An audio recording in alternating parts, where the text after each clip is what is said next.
name is Bao and welcome back to my channel, and today we have another journal flip through. This time it's my 2023 reading journal. I apologise if I sound a little bit off today. I'm not feeling too well, so I will try and sound as soft as possible, but I'm not feeling great, so hopefully that doesn't impede too much. But yeah, so this is my reading journal that I have used for the last couple of years.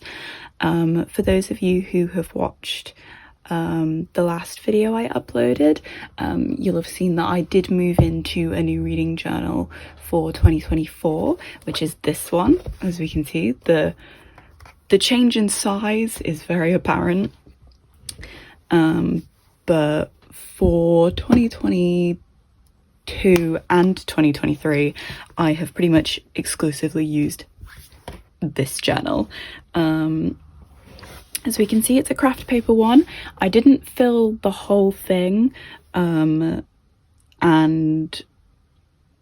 you know, that is what it is. I am mostly going to be using what's left over of the pages in here as like extra kind of craft pages if I need like little squares for stuff, just for decoration. But yeah, while I could have definitely used this for another year, I pretty much didn't want to. I think the 2 years running of craft paper was burning me out a little bit, and I wanted to try something new, hence the different paper kind and the different size of my 2024 journal. This, like all of my journals, is from Notebook Therapy.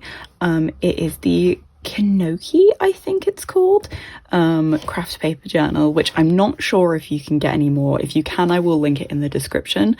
But it's this little mushroom design. I think you can still get the normal paper one. I'm just not sure about the craft paper. I think the craft paper ones always sell out really quickly.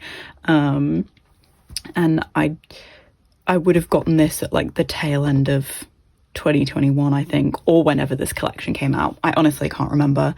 But this is these are the pages that I used for 2021, which, as we can see, isn't much. I didn't read a whole lot, and I technically also didn't read a lot for 2023, but I was experimenting more with like types of pages I could make, so I used this much,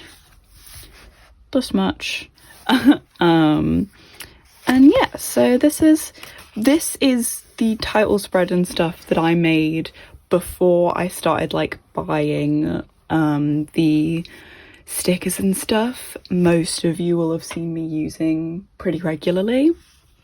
So I was very much improvising with the stuff that I had, and to be honest, I don't think it turned out too terribly given that fact, because I did this for the year and for January. But yeah, I started kind of experimenting a lot more with stickers and inserts and stuff like that as the year progressed. And you'll kind of, even though I only read about 9 books this year due to personal reasons, so there's a lot of like monthly spreads that don't actually have any books following after them, and there's a lot of jumping around because of that. You'll kind of see, I think, my style kind of develop, and the way I kind of get a bit more experimental with it. And if you've seen my video for my 2024 journal, you'll kind of see where I'm at now in terms of like my composition and my decoration and stuff. Baseline is, I'm not an artist. I don't really draw. I doodle sometimes, but I have a few like limited kind of shapes that I can make. Lettering doesn't start developing until literally like December. So a lot of my kind of titles and stuff are very basic and very simple. A lot of them are in just my general handwriting.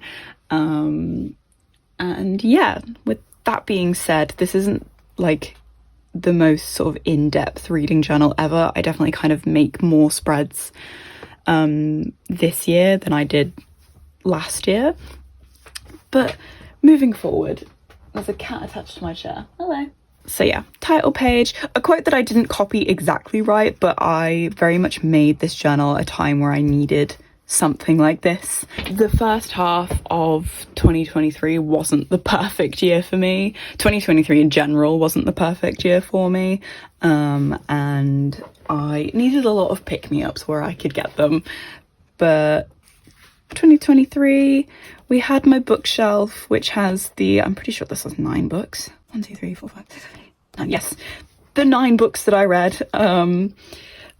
This was pretty much like a copy of the same bookshelf spread that I did in 2022, which I have been a bit more adventurous with in my 2024 journal. I very much went the safe route of just drawing a bookshelf and then the odd book. Lots of the same colour because I did a lot of new reading last year. And I've kind of edited that to make my shelves a bit more colourful in the future. We have stats that I didn't really finish filling out, but this kind of shows where I hit like my reading slump months and stuff. Some where I literally only read like a few pages. For the most part, literally last year, January was my only like super good month for reading. And then the months that followed, it was mostly pages, maybe 1 book if I was lucky. March, I'm pretty sure it was just the single manga. But yeah, I think it's kind of interesting to see a mass overview like this. I had minutes just because I needed an extra thing to fill out the boxes with, but I don't actually listen to audiobooks because I can't. I'm really bad at listening to audiobooks because I get distracted. I'm the kind of person that needs noise to do other things. I very rarely actually sit and like listen to stuff unless I'm watching a TV show, but audiobooks blend into the background. Like podcasts, I can absorb stuff, but I very rarely actively listen to a podcast.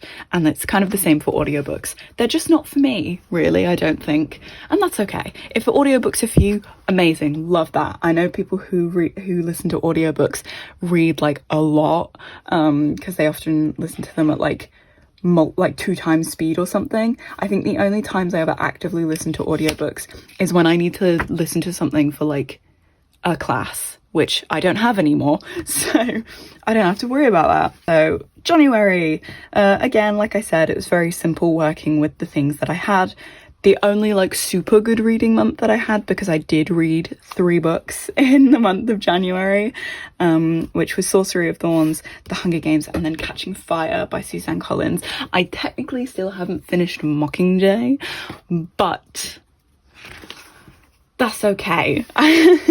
I really enjoyed these 2. So I didn't do too much. I tracked like pages and stuff. I managed to read every day in January. And then I had a couple of like achievements and things, which, yeah, very, very simple. I kind of like this aesthetic. I think this sort of theme I could see myself doing again. I just need more stickers in that style. But I like kind of the colour scheme and everything. So yeah, here we have my spread for Sorcery of Thorns. This is genuinely probably my favourite spread in the whole of this kind of setup of the journal. I just really like how it turned out. I think the colours are really nice, and the way that like the ripped pages works is really good. But yeah, you kind of can sort of get an overview of like just my thoughts and opinions of books. A lot of them are kind of similar to what I talk about in like my reading vlogs or like my Storygraph reviews, or even on Instagram, where I post like really, really short form reviews that are not nearly as long as my Storygraph reviews. But yeah, I think I'm just going to leave you to it now. I'm going to stop talking for the sake of my own voice, and I'll just very slowly flip through the rest of this journal. I don't want this video to be too terribly long. I'll pipe up again if I think I need to explain anything, but for the most part, like, this is all it is. It's just a couple of like page spreads and things like this, and then a couple of little artsy things. So I will let you vibe and just sort of look at this if you would like.